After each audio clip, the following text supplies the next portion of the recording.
Now I'm assuming you have some type of storage container for your kerosene, either a 55-gallon drum or a regular fuel tank.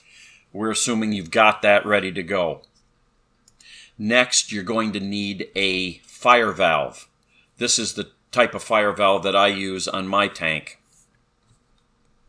The idea of the fire valve is if there is some kind of a fire, the valve will heat up and it will self-close to shut off the kerosene from feeding the fire.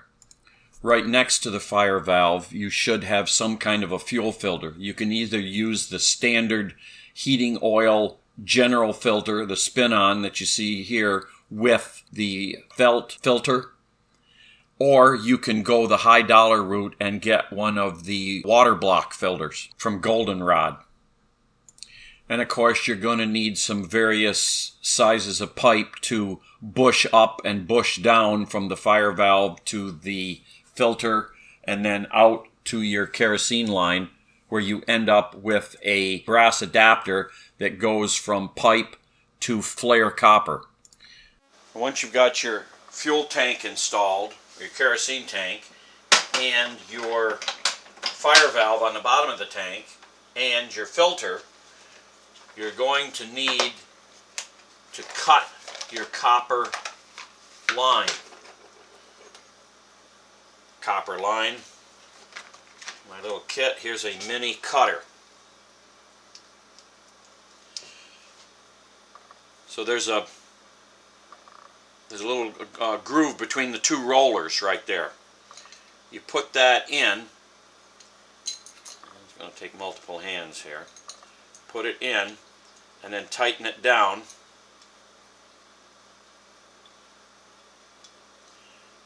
So you got your pipe in between the two rollers.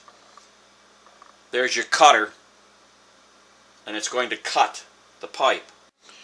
So once you've got that set, you just tighten that just a little bit and you rotate it.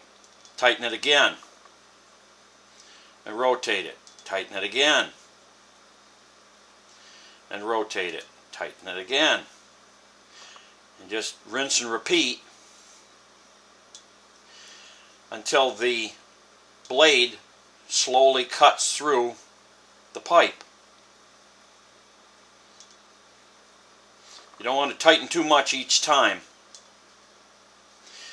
If you can, I don't know whether you can see, but it's beginning to cut into the, get up here, beginning to cut into the pipe.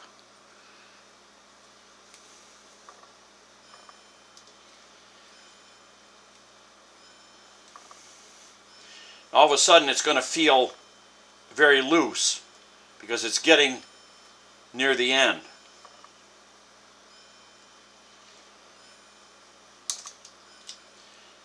And there you go.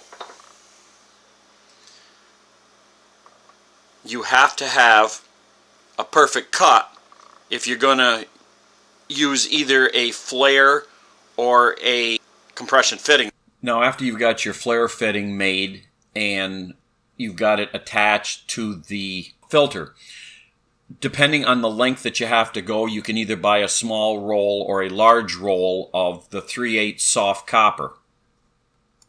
Now, if you're lucky, you don't have to make any tight bends with your copper, and you can make some just hand-formed nice sweeps to get to your heater like you see here. But also remember that copper will kink in a heartbeat. So if you try to bend it too tightly in that 90, you will get a kink like you see here. Now, if you don't kink it too badly, it will still flow.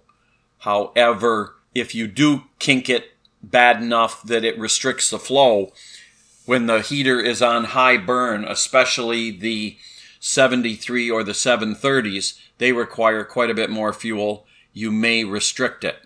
That's why for tight bends, I prefer using the 90-degree compression fittings.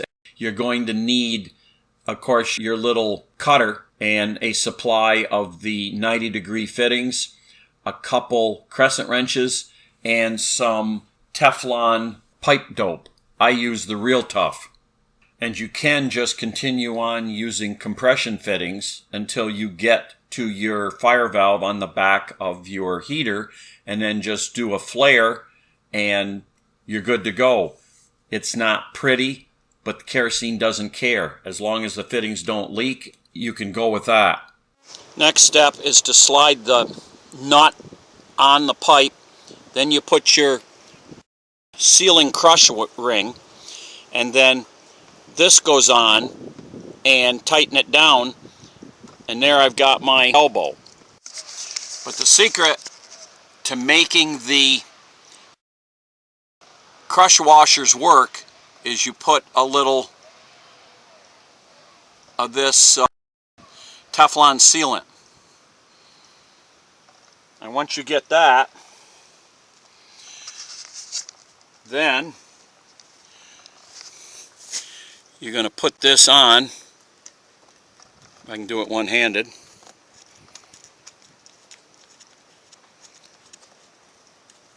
And use a couple wrenches and tighten it down. If you're trying to bend copper without either the salt trick by filling it with salt and bending it, or one of these tubes, it's very difficult. So you slide that on like that. Then you can go ahead and make your bend, and it's not supposed to kink. We'll see. I've got to get a 90-degree bend.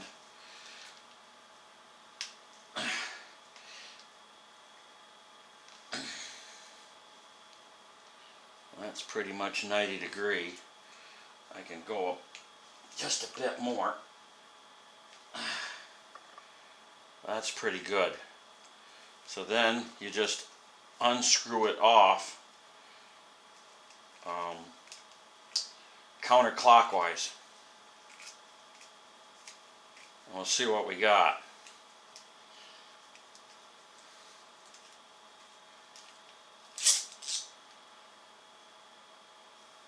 That's not bad.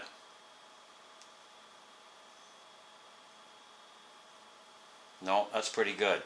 This is the first time I've used these. I've always used the 90-degree compression fitting, and they do work. But for the price of, what was it, 2 1/4 of the 90-degree compression, I can buy the kit. So I'm going to go with that. Now once you get your bend done, you have to do your flare. You can see inside there, that is where the magic is happening. So you just crank that down until it, and it's an oscillator, it's not, or it's an eccentric. Okay, you heard that. So that means that it's fully flared. You don't want one that just goes straight in, because that will not make a good flare.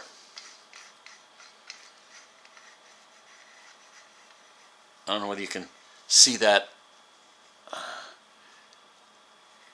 See how that goes around and around in a concentric.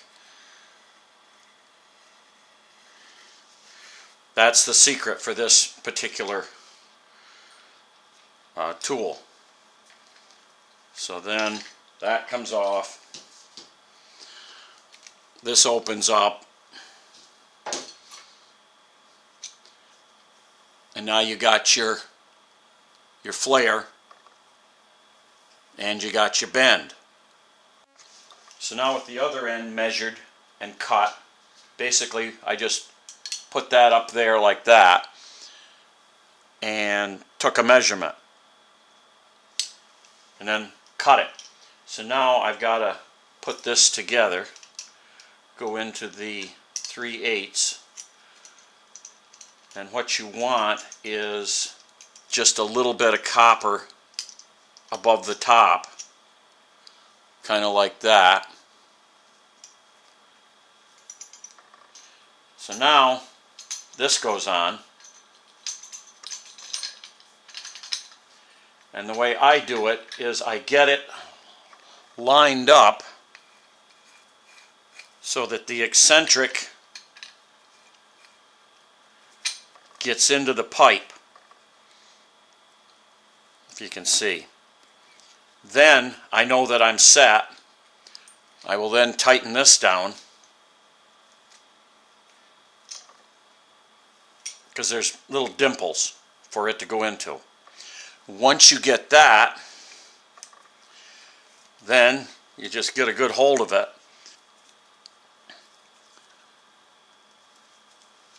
Basically, you're just cranking it down and it's doing that action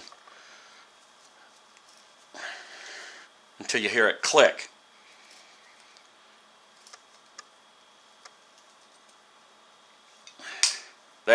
There's the click. So then you just gotta undo it. You can see why I like the compression fittings. They're so much faster. So anyway, spin that back out.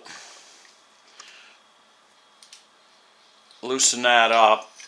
Slide that off. Then open this back up. Get that out of there. And there's your perfect flare.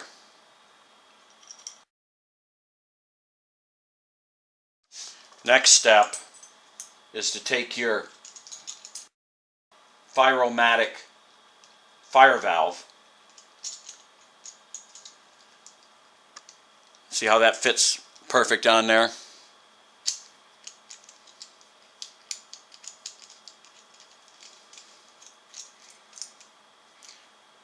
And then you keep it loose so that you can attach it to your heater. Now that I've got all the curves bent and the fire valve in, you can see it makes another 90 degrees and goes through the wall with a 90 compression. And it's a whole lot quicker to do the 90 degrees than it is to bend and do flare and all that. Now if you see over here, that's where the kerosene line came in for the old heater. But I'm converting here from a 30 to a new 302. I'm sorry, 301. So, with things being different between the two, out in the mudroom, I was able to get away with it. However, here, kerosene was coming in on the left-hand side, not the right-hand side. So, I think that looks pretty good. Just got to leak test it. So I leak tested it for 24 hours and there wasn't a drop. I didn't figure there would be. I'm getting pretty good at using the compression fittings. And of course that new tool that I've got for flare, that makes a perfect connection every time. So anyway, that is how you can run a line from an exterior tank to a kerosene heater, or at least the way I do it.